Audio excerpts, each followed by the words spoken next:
Drag and being trans aren't the same thing. So how did a drag competition end up changing trans visibility in mainstream pop culture? Here's the twist. Drag Race didn't just crown queens. It trained millions of viewers to recognize gender diversity on site, to follow performers like celebrities, and to take their stories seriously. And once those performers became stars, they didn't stay in drag-only spaces. They showed up in Broadway, fashion, scripted TV, and major media, where the audience was way bigger. Before Drag Race, most mainstream audiences didn't have many trans people in their regular TV world. When trans characters did show up, they were often treated like a plot twist, a punchline, or a cautionary tale, something to react to, not someone to follow. A lot of trans visibility lived in headlines, not week-to-week storytelling.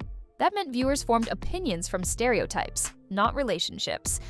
Outside LGBTQ+ spaces, many people also blurred drag and trans identity, and that fed confusion for years. Reality TV actually changes that math. It doesn't ask you to understand trans issues in one sitting. It introduces you to one person at a time.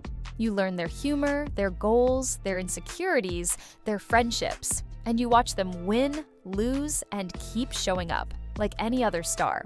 So when Drag Race started turning queer performers into names you could recognize, it created a gateway effect. Even when the show stumbled, it gave audiences repeated exposure to people talking about gender. Then those newly famous performers crossed into fashion, music, theater, and scripted TV, where the crowd was even bigger.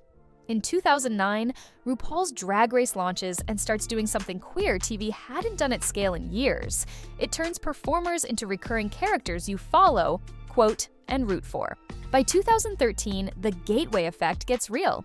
Monica Beverly Hills comes out during season 5, saying she's not just a drag queen, she's a transgender woman. For a lot of viewers, that's the first time trans isn't a distant headline. It's a person they've been watching. Then 2014 hits a different kind of milestone, Backlash. A mini-challenge that plays with the term she-male gets criticized, and the show drops the "You've Got She-Male" segment. It's one of the first public signs that the franchise is being pushed, loudly, to evolve.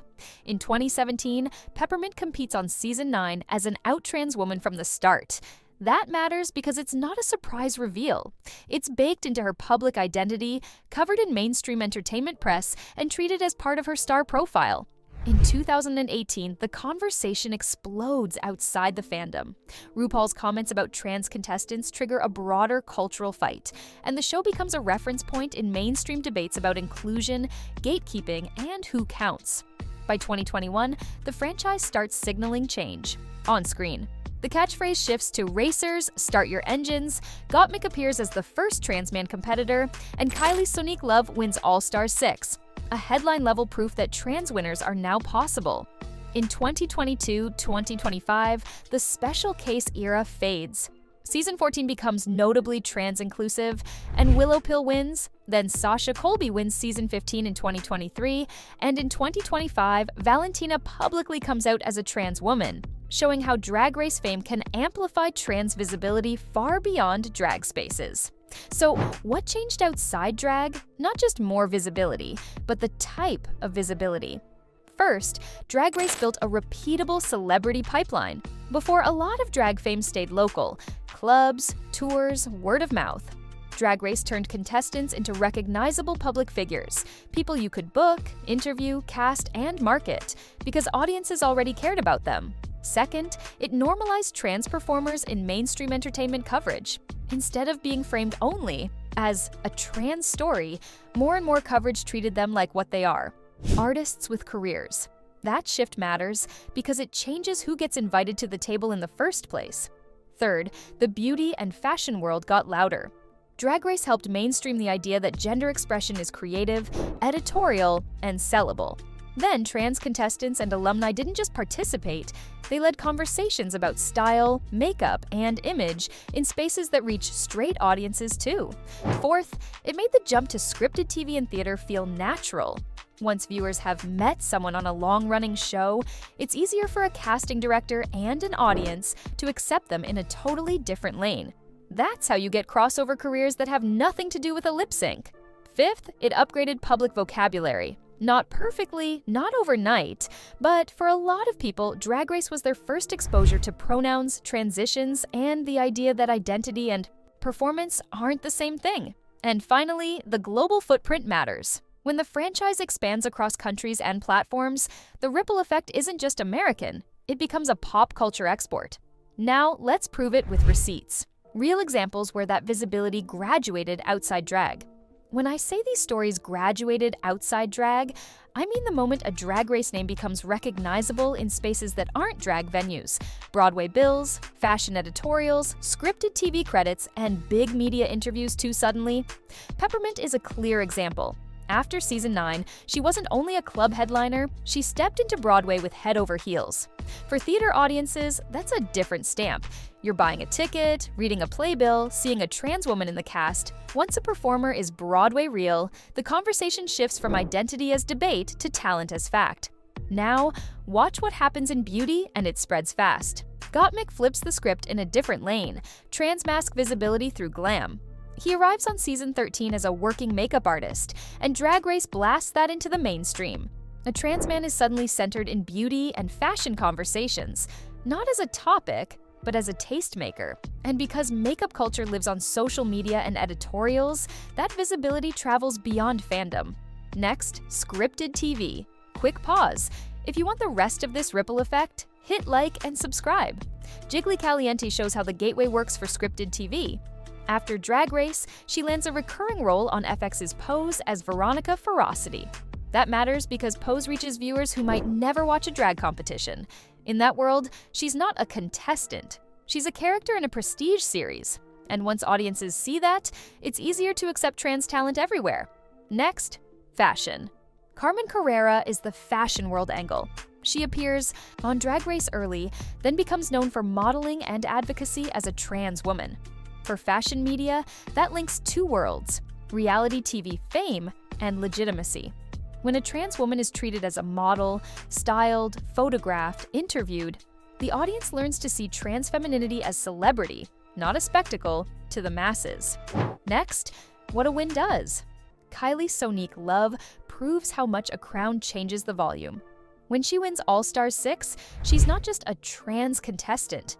She's a champion of a global franchise. That title unlocks bigger stages and broader interviews, and it forces media to introduce her as a winner first. For casual viewers, that's normalization. A trans woman in the winner's circle, no asterisk. Next comes Sasha. Sasha Colby is where the gateway looks unmistakably like pop culture.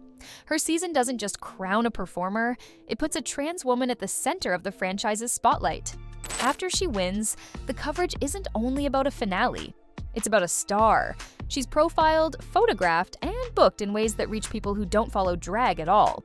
When trans lives are politicized, that visibility lands as a statement. So, how did Drag Race make this crossover so repeatable? The biggest engine was familiarity. Drag Race didn't introduce trans people as an issue. It introduced them as contestants with storylines. Funny, messy, ambitious, talented. When you've watched someone struggle, joke, cry, and win, it's harder to reduce them to a stereotype later. Then social media did the rest. Clips, memes, runway photos, reunion moments, those travel way beyond the episode. You don't have to be a weekly viewer to recognize the face, the quote, or the name.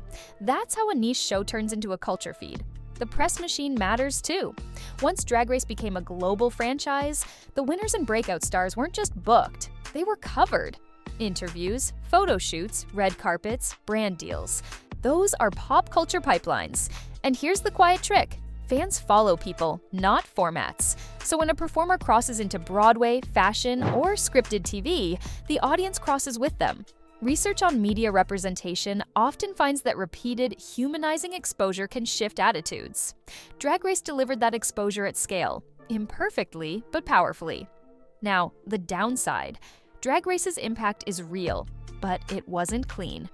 Early seasons used language and jokes that many trans viewers criticized, and some of the franchise's growth happened because of public pressure, not foresight. And visibility isn't the same as safety. More fame can mean more harassment, more scrutiny, and more expectation to be the spokesperson. There's also a lasting confusion problem. Some mainstream viewers still mix up drag performance with being trans. That's why the show can be a gateway, but also a source of misunderstanding if the audience never learns the difference. So yes, drag and being trans aren't the same, but Drag Race still changed trans visibility in pop culture by doing something simple and huge. It made trans performers familiar, followable, and bookable. It created a pipeline where trans talent could jump from a competition stage into Broadway, fashion, scripted TV, and major media. Spaces where the audience is massive and the stakes are real. And the next chapter is already being written. What happens when trans stars don't need the gateway at all?